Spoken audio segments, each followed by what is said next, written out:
Globalisasi berasal dari kata globalization. Global artinya dunia, sedangkan lization artinya adalah proses.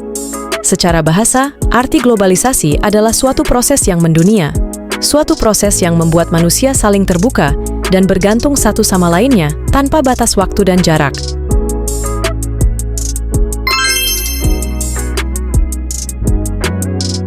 Globalisasi membuat semakin eratnya hubungan negara-negara di dunia, termasuk Indonesia. Adanya globalisasi tentu memengaruhi berbagai sektor di Indonesia, di antaranya bidang ekonomi. Perdagangan Indonesia sudah lama menjalin hubungan perdagangan dengan negara-negara, baik secara bilateral maupun melibatkan beberapa negara dalam satu kawasan. Jalinan hubungan perdagangan dilihat dari partisipan Indonesia secara aktif pada Perjanjian Perdagangan Bebas di ASEAN Free Trade Area, AFTA. Kemudian hubungan dagang Korea Selatan dan menjadi anggota World Trade Organization, WTO.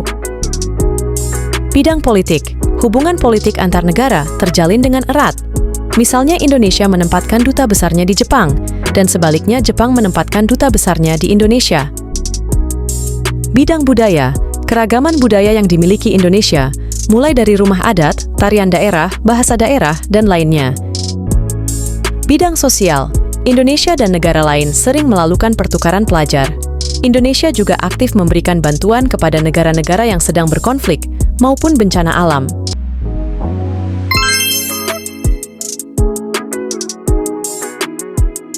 Globalisasi, sebagai hasil dari kemajuan dalam berbagai bidang pengetahuan, membawa tantangan kompleks dan peluang bagi kehidupan manusia saat ini. Meskipun mendorong perkembangan sosial yang positif, globalisasi juga menimbulkan masalah seperti kesulitan dalam memilah informasi dan memahami perubahan zaman, serta dominasi budaya populer global yang dapat mengancam keberagaman budaya lokal dan identitas nasional.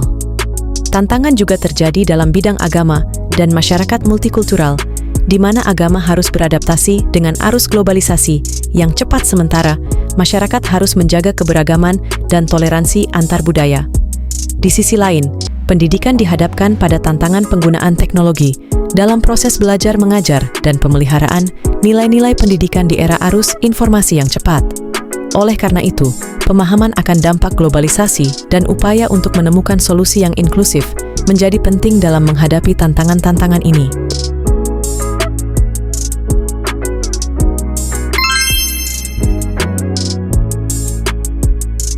Provinsi Kepulauan Bangka Belitung terletak pada 104 derajat 50 sampai 109 derajat 30 bujur timur dan 0 derajat 50 sampai 4 derajat 10 lintang selatan. Provinsi ini terdiri dari 6 kabupaten dan 1 kota yang terletak di 2 pulau besar, yaitu Pulau Bangka dan Pulau Belitung. Dalam konteks geografis lebih luas, Bangka Belitung terletak di bagian timur Pulau Sumatera, berbatasan dengan Provinsi Sumatera Selatan. Secara geografis, Bangka Belitung juga terletak di pantai timur Sumatera, sejajar dengan daerah Kepulauan Riau dan Selat Malaka, yang terkenal padat dengan lalu lintas pelayarannya.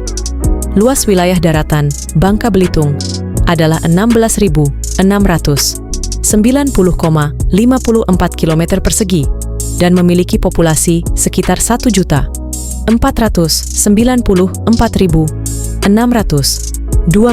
jiwa menurut perkiraan resmi pada pertengahan 2022.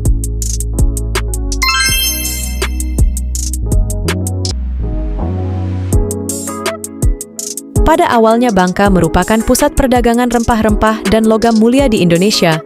Pulau ini didatangi oleh pendatang dari berbagai daerah. Dalam perkembangan waktu, adat Bangka terbentuk dari aspek yang ada dari pendatang tersebut, kemudian menyatu dan membentuk sebuah kebudayaan yang unik dan khas Bangka.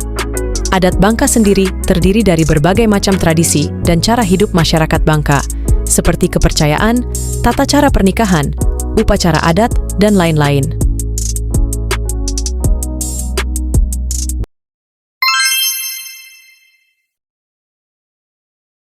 Kami hadirkan informasi selanjutnya. Menyusutnya cadangan timah di darat telah mendorong eksplorasi tambang timah di laut. Dalam beberapa tahun terakhir, hasil produksi timah di laut ini bahkan telah jauh melampaui tambang di daratan.